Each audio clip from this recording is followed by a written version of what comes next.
Hi, everybody. My name is Brad. Brad Denise is my name. I've been traveling around the world telling stories to many, many kids, many, many people of all ages. Now, I'd like to start with the tent of agony. Now, it's a story that comes from about 150 years ago, late 1800s. And there are four men that set out to go fishing. And so they go off into the forest and they take their trail and they get up to the top of the hill where the pines are. And just as they reach a cliff, and they can see that there's boulders there that could just roll down the other side, and there, a fabulous lake to go fishing, because that's what they came here for, is to go fishing. So they come back and they set up their tent and their campsite, but they sleep as very unsuccessful fishermen. And the reason being is when it was too hot, they were too lazy. And when it was raining, they were too wet. So they just ate, their supplies, what they had, their smoked bacon and their fabulous little hoe cakes. And then it came down to one day where they just, nibbled and shared the last hoe cake with each other. And the four of them looked at each other and says, we must go for supplies.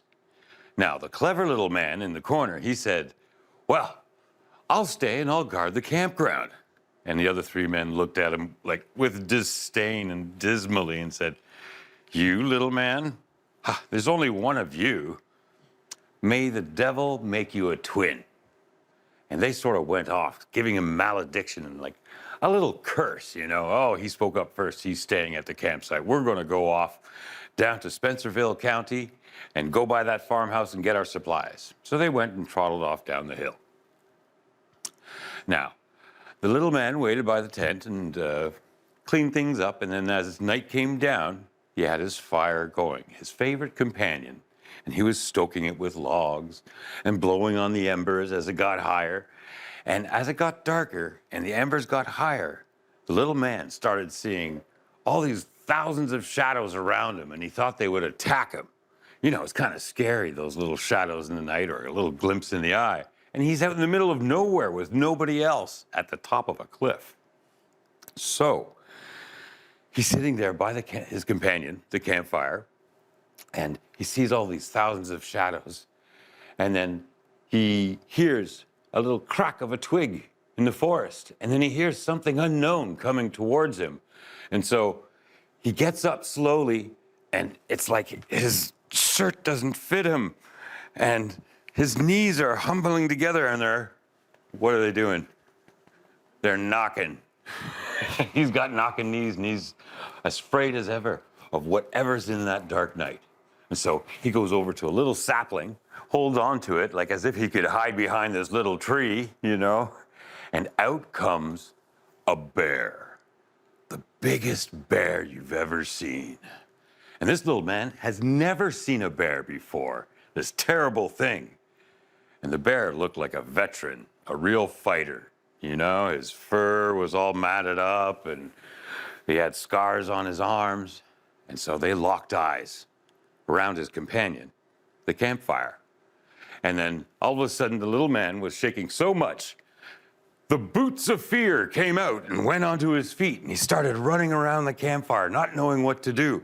And the bear just sort of stood and looked at him and said, I guess this is not one you eat. I guess this is the one you run after. So the bear started running around the campfire, and the man with his boots of fear started running around the campfire once, twice, 3 times, until whoosh, the little man went into the tent. And the bear stopped and looked around, not knowing where he went. But then he could smell the smell of man. And then he got to the tent and he could smell many men. And he thought, inside, that must be one of those chocolates with one of those tasty bonbons inside, tasty candy. And so he puts one paw in, smells more men, and his jowls droop with the taste of man on his lips. And he puts in one more paw, and the man can see off the tiny little eye and his baring teeth, the bear, come closer and closer into the corner that he is hiding in. And so he just lets out, without even knowing, he goes, roar! And then the bear goes, roar! and he runs underneath the tent. But just before he leaves, the bear comes and puts a big paw smack right on his coattails. And he turns back. Whoa, right arm, left arm. And he wriggles out of his coat and goes backwards to see the coat whoosh, disappear. Underneath it went. And the bear, he chomped on it twice, matted it once, and no man to be found. So he wasn't very angry. Bears, their mood comes and goes. So he just rolled over and played with it with his paws.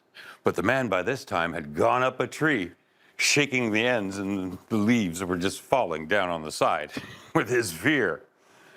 And he looks down upon the tent and he sees this going bang, bing, and he hears the roars, roar, roar, as the bear plays with his tailcoat.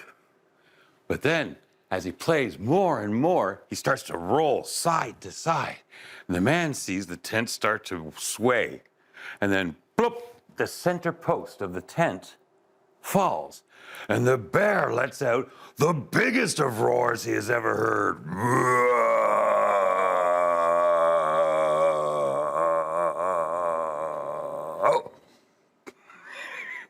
And he was cowed as it echoed across the cliffs and bounced back at him. And then he saw that the bear was fighting the tent and couldn't get out of the tent of agony. And so the tent shuffled along, and the man saw the tent get closer and closer to the edge of the cliff.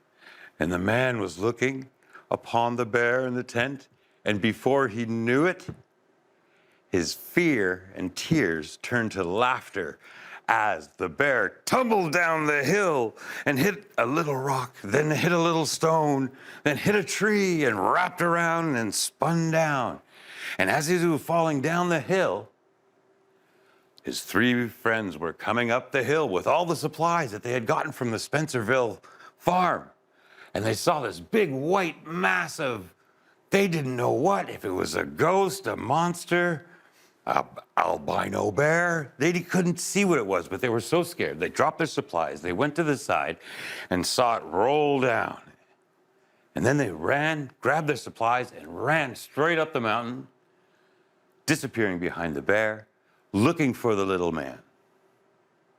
Now, the bear at the bottom of the mountain, he's just sort of shook his head, and the tent sort of just, bloop, bloop, bloop, bloop, fell off his head. He looked around, kicked one leg, kicked another. Nothing to eat here. And so the tent went away, and he just strolled off back into the forest. Now, the three men who went back to the little man who was up, now sitting by the fire, all stoked up, smoking his pipe, feeling very proud. And all the men came in with all these questions. What happened? What was going on? Did somebody attack you? How did you survive? And the man said proudly, he says, well, there was only just me. He puffed on his pipe. And the devil's twin. And there you go. That's the tent of agony. The devil's twin. What was the devil's twin? The bear was the devil's twin. Very good.